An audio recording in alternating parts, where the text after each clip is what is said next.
welcome to Prestige Car Supermarket and this 2019 MINI Countryman JCW. This car's finished in midnight black metallic with red accents throughout, including these optional red stripes on the bonnet.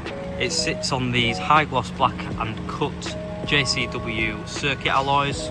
Moving around the exterior, we've also got some chrome trim,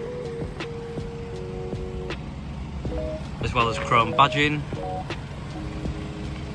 and the optional black roof rails sitting on the red painted roof, as well as the optional rear privacy glass, and this very mean looking rear end with a larger spoiler, an enhanced diffuser,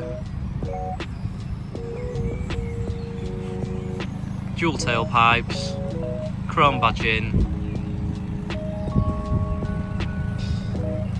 and LED tail lights with the chrome surround.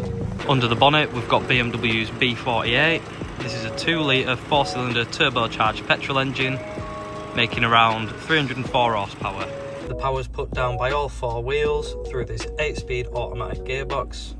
Throughout the rest of the interior we've got this sports steering wheel with the JCW badging and the red stitching, piano black trim with a red finisher, dual zone climate control, heated seats, a switch for the adaptive drive modes including green, mid and sport mode, switches for the colour of the ambient lighting, JCW branded door sill trim finishers, and the MINI infotainment system, which includes a reversing camera, Apple CarPlay, satellite navigation, DAB radio and Bluetooth connectivity, and these leather and Alcantara JCW sports seats. That's our 2019 MINI Countryman JCW, online now.